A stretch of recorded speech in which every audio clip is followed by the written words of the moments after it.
ভক্তি আর ফ্যাশন যখন একসাথে মেলে তখন বাঙালি মেয়েরা ঠিক এই লুকটাই ক্রিয়েট করে। চলুন আজ আপনাদের সাথে নিয়ে যাই জল ঢালতে। সকাল সকাল ঘুম থেকে উঠে স্নান সেরে সবার আগে একদম শুদ্ধ মনে ঠাকুরের পুজোটা দিয়ে দিলাম। জল ঢালতে যাওয়ার আগে ঠাকুরের আশীর্বাদটাই নেওয়াটাই মাস্ট, তাই না? পুজো শেষ করে বসে বললাম সাজতে। জল ঢালতে যাচ্ছি বলে কি সাজবো? আলবাত সাজবো। প্রথমে পরে নিলাম পায়ে লাল লাল আলতা, যা ছাড়া যে কোনো উপোসের লোক একদম অসম্পূর্ণ। তোমরা আমার মতো কে কে যে কোনো পুজো পার্বণ হলে পায়ে হাতে লাল আলতা পরা। আলতা পরতে গিয়ে আমার নাজেহাল অবস্থা। এরপর চটপট হালকা একটু মেকআপ করে নিই, যাতে রোদেও মুখটা একটু গ্লো করে। কিন্তু আজকে রোদের দেখা নেই, টানা বৃষ্টি চলছে, তো আমি এখানে তেমন মেকআপ করিনি। হালকা একটু লিপস্টিক, কাজল, ব্যাস ঠাকুর পুজো দেওয়া শেষ। আলতা মেকআপও পুজোর থালা নিয়ে একদম বেরিয়ে পড়েছি। যেতে যেতে একটুখানি বলি জয় বাবা ভোলানাথ। আপনারাও চটপট করে কমেন্টে বলে দিন হর হর মহাদেব। আর টানা একই রকম ভাবে ঝিমঝিম করে বৃষ্টি পড়তেই আছে। আমার যদি এই ভিডিওটা ভাইরাল হয় তাহলে সত্যিই আমি বুঝবো ভোলানাথের কৃপা আছে।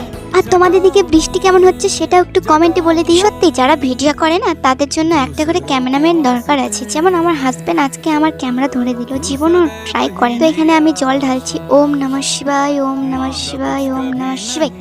তোমরা একটু করে বলে দাও, এই যে আমি ভিডিও করি তাতে কত লোকের কত সমস্যা হয়। আমার শাশুড়ি মাকে বলে তোমার বৌমা ভিডিও করে, কেন মানা করতে পারো না? আমার শ্বশুর মশাইকে বলে তোমার বৌমা ভিডিও করে। তাতে আমাদের কোনো যায় আসে না, কিন্তু পাড়ার লোকেদের এতটা যায় আসে যে আমি বোঝাতে পারবো না।